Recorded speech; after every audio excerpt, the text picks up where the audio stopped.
출애굽기 15장. 이때 모세와 이스라엘 자손이 이 노래로 여호와께 노래하니 일러스되 내가 여호와를 찬송하리니 그는 높고 영화로우심이요 말과 그 탄자를 바다에 던지셨음이로다. 여호와는 나의 힘이요 노래시며 나의 구원이시로다. 그는 나의 하나님이시니 내가 그를 찬송할 것이요 내 아버지의 하나님이시니 내가 그를 높이리로다. 여호와는 용사시니 여호와는 그의 이름이시로다. 그가 바로의 병거와 그의 군대를 바다에 던지시니 최고의 지휘관들이 홍해에 잠겼고 깊은 물이 그들을 덮으니 그들이 돌처럼 깊음 속에 가라앉았도다. 여호와여 주의 오른손이 권능으로 영광을 나타내시니이다. 여호와여 주의 오른손이 원수를 부수시니이다. 주께서 주의 큰 위엄으로 주를 거스르는 자를 엎으시니이다. 주께서 진노를 바라시니 그 진노가 그들을 지푸라기같이 사르니이다. 주의 곶김에 물이 쌓이되 파도가 언덕같이 일어서고 큰 물이 바다 가운데 엉기니이다. 원수가 말하기를 내가 뒤쫓아 따라잡아 탈취물을 나누리라. 내가 그들로 말미암아 내 욕망을 채우리라. 내가 내 칼을 빼리니 내 손이 그들을 멸하리라 하였으나 주께서 바람을 일으키심에 바다가 그들을 덮으니 그들이 거센 물에 납같이 잠겼나이다. 여호와여 신중에 주와 같은 자가 누구니이까? 주와 같이 거룩함으로 영광스러우며 찬송할 만한 위엄이 있으며 기이한 일을 행하는 자가 누구니이까? 주께서 오른손을 드신즉 땅이 그들을 삼켰나이다. 주의 인자하심으로 주께서 구속하신 백성을 인도하시되 주의 힘으로 그들을 주의 거룩한 처소에 들어가게 하시나이다. 여러 나라가 듣고 떨며 블레셋 주민이 두려움에 잡히며 에돔 두령들이 놀라고 모압 영웅이 떨림에 잡히며 가나안 주민이 다 낙담하나이다. 놀람과 두려움이 그들에게 임하매 주의 팔이 크므로 그들이 돌같이 침묵하였사오니 여호와여 주의 백성이 통과하기까지 곧 주께서 사신 백성이 통과하기까지였나이다.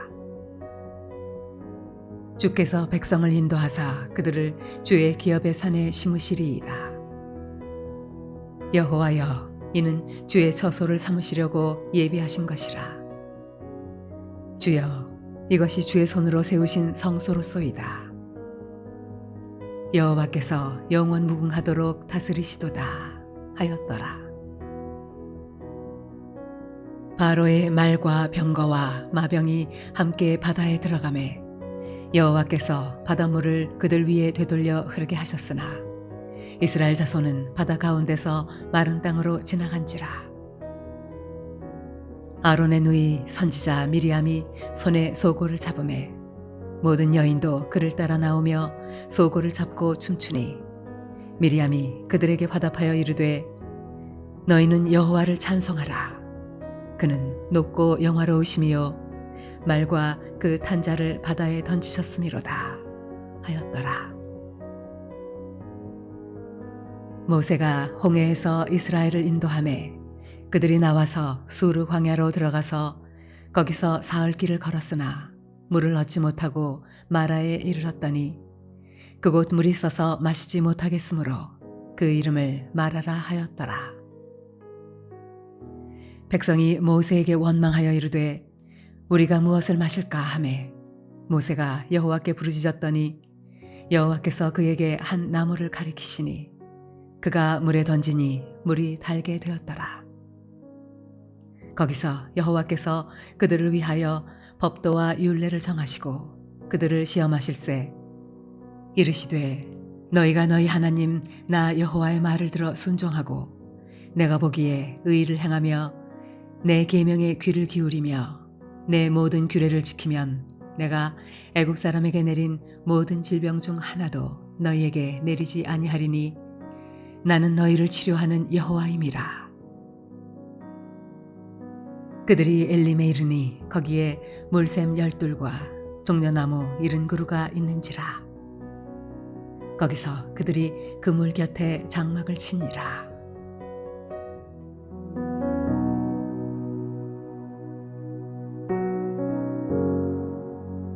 할렐루야. 오늘 하루도 하나님의 은혜 가운데 믿음으로 승리하는 하루의 삶이 되시기를 소원합니다. 모세를 통해 하나님의 절대적이고도 강권적인 이런 역사로 출애굽을 하여 홍해를 건넌 이스라엘 백성들 앞에 보인 곳이 바로 광야였습니다. 광야는 어떤 곳입니까? 끝없는 사막으로 펼쳐져 있고요. 먹을 것과 마실 것을 얻을 수 없는, 인간이 살기에는 적합하지 않고 가장 척박한 곳이 바로 이 광야입니다. 광야에 들어온 후 그들에게 직면한 첫 번째 문제가 있었다면 바로 그것은 물을 얻는 문제였습니다.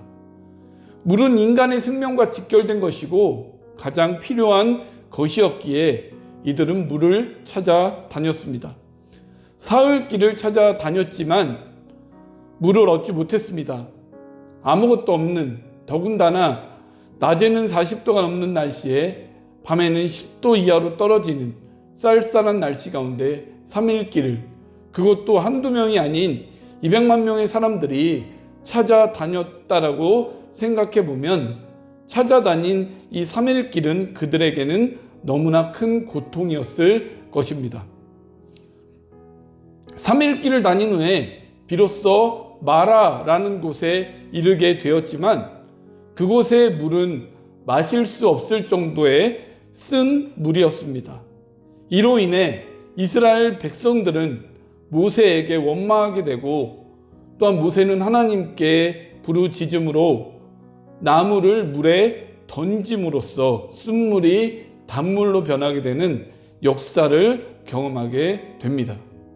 더 나아가 엘림에 이르렀을 때에는 비로소 그들이 갈증과 휴식을 해결할 수 있는 물샘 12과 종려나무 70그루를 만나게 됩니다. 이스라엘 백성들에게 광야는 은혜의 여정이었습니다. 매일매일 하나님의 은혜 가운데 살아간 곳이 바로 광야였습니다. 오늘 우리가 읽은 이 본문의 말씀을 통해 하나님께서 이스라엘 백성들에게, 또한 우리에게 주시는 이 교훈은 무엇인가?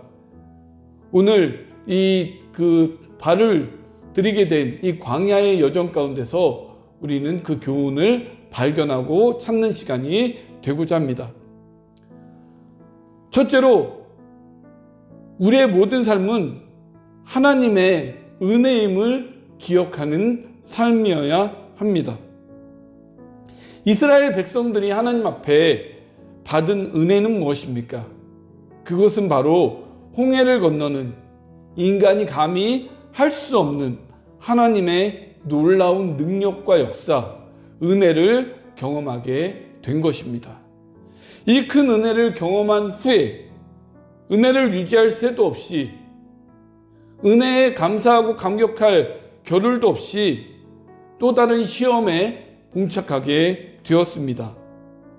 그들이 만나게 된 시험의 요소는 무엇입니까?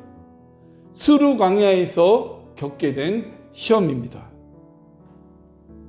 바로 이것은 이들이 광야에서 인간의 생존에 꼭 필요한 수단인 물을 찾아 3일길을 찾아 다닌, 이것이 하나님 앞에, 또한 이들 앞에 놓여져 있었던 이런 시험이었다는 것이죠. 물을 찾지 못하자, 또한 쓴 물을 만나자 이들이 보였던 반응이 무엇입니까? 바로 원망과 불평이었습니다. 분명 이들은 광야의 여정 이전에 놀라운 홍해에서 하나님의 능력과 은혜를 경험함으로 감사하고 찬양하지 않았습니까? 이 은혜의 감격은 채 3일을 넘기지 못하고 얻지 못한 물로 인하여 원망과 불평하게 되었다는 것입니다. 우리도 매일 우리가 살아가는 삶을 돌이켜보면 하나님의 은혜가 아닌 것이 아무것도 없을 것입니다. 모든 것이 하나님의 은혜임을 우리는 기억할 것입니다.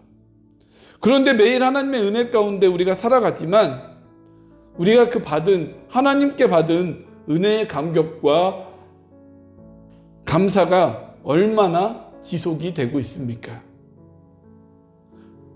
우리는 혹시 이스라엘 백성들처럼 그러한 감사와 감격 후에 만나는 시련으로 인해 원망과 불평으로 나아가는 모습은 아니십니까?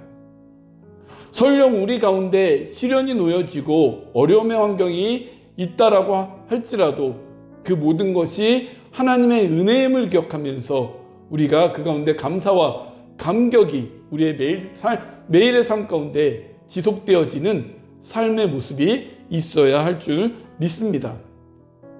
오늘 본문에서 주신 이 또 다른 교훈은 둘째로 하나님의 은혜는 우리의 필요를 채워 주신다라는 것입니다.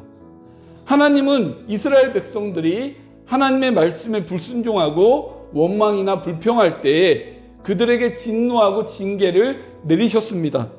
하지만 오늘 본문의 말씀을 보면 이러한 원망과 불평 가운데서 모세가 기도할 때에 그들에게 진노와 징계를 내리지 아니하시고 마시지 못할 물을 마실 수 있는 물로 바꿔주시는 은혜를 체험하게 해 주셨습니다.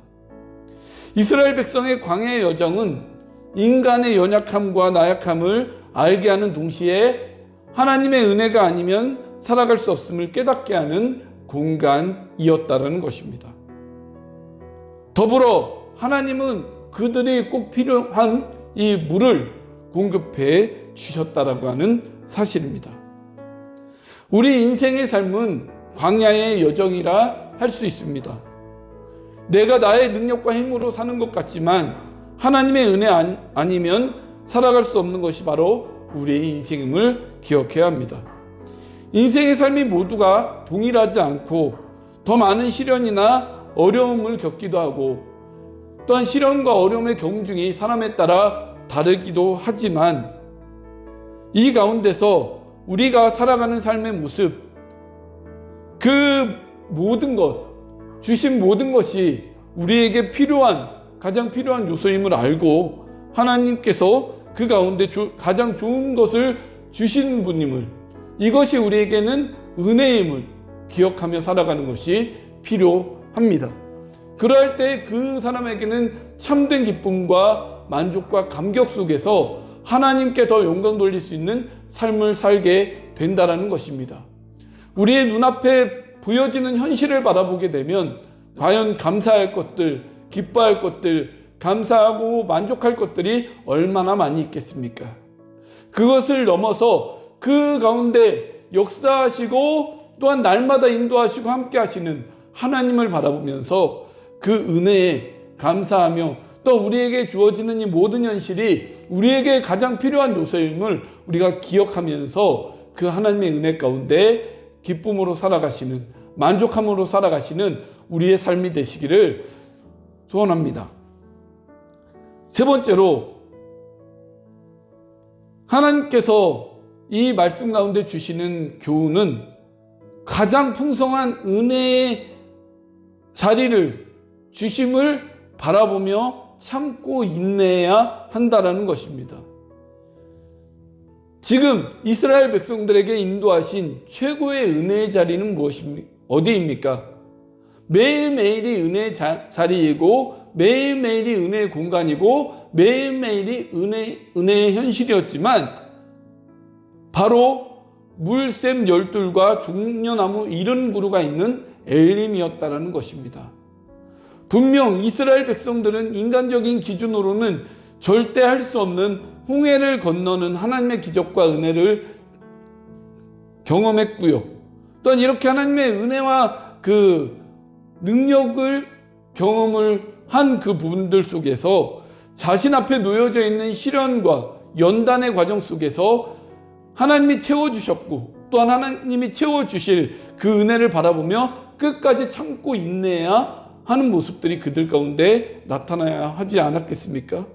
그럼에도 불구하고 이스라엘 백성들은 그들 앞에 놓인 그 눈앞에 보여지는 시험과 또한 그런 현실들을 바라보면서 참고 인내하지 못하고 결국에는 3일 만에 하나님께서 주시는 그 시험을 실패하게 되었다는 것입니다. 아마도 하나님께서는 그들에게 인도하고자 하셨던 최적의 휴식지는 엘림이었을 것입니다.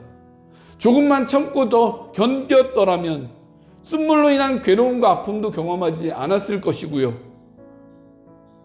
또한 그 속에서 끝까지 하나님을 바라보고 신뢰하며 나갔다면 고통 가운데 머무는 그런 부분들이 아니라 더 풍성한 휴식과 안식 가운데 하나님 안에서 누릴 평안한 안식과 휴식을 누리지 않았겠습니까? 우리의 인생도 마찬가지입니다. 우리의 신앙도 마찬가지입니다. 우리의 인생의 최종 목적지는 인생의 끝이 아니라 죽음 이후에 누릴 영생에 있다는 사실입니다. 인생의 어떠한 경험이 우리 가운데 있을지라도 끝까지 참고 인내하면서 하나님을 바라보며 천국 소망을 우리가 바라보면서 살아가는 것이 우리가 가져야 할 신앙의 모습이라는 것입니다. 눈앞에 닥친 시련과 연단으로 원망과 불평이 아닌 베풀어 주신 은혜를 기억하면서 또한 이루어 주실 은혜를 우리가 소망하면서 엘림에 있는 물샘 열둘과 종려나무 70그루의 이 은혜를 우리가 바라보면서 이 세상을 살아갈 때 참고 인내하며 견디며 나아갈 때에 우리 가운데 더 풍성한 은혜와 그런 영생의 삶이 누려짐을 우리가 기억하면서 늘 이러한 믿음을 가지고 우리가 살아가는 인생이 되시기를 주님의 이름으로 간절히 축원을 드립니다. 기도하겠습니다. 하나님, 매일매일이 우리의 삶 가운데 하나님의 은혜임을 우리가 고백합니다. 정말 하나님, 매일매일이 우리의 은혜일 뿐 아니라 물샘 열둘과 종려나무 70그루의 그러한 엘림의 은혜가 또한 우리 가운데 기다리고 있음을 우리가 생각해 봅니다. 그 최종의 우리가 풍성히 누릴 영생의 은혜들을 우리가 기억하고 바라보면서 이 세상을 살아감에 있어서 소망 가운데 참고 인내함으로 우리의 믿음을 지키며 살아가는 우리의 믿음의 걸음을 날마다 걸어갈 수 있도록 주님 인도하여 주시고 매일매일 하나님의 은혜를 기억하면서 은혜의 감격과 기쁨과 감사와 만족함 가운데 살아가는 우리의 인생이 될 수 있도록 인도하여 주옵소서. 오늘 이 시간 이후의 모든 삶도 모든 것이 하나님의 은혜임을 고백하며 이 모든 말씀 우리를 구원하여 주신 예수님의 이름으로 기도하옵나이다. 아멘.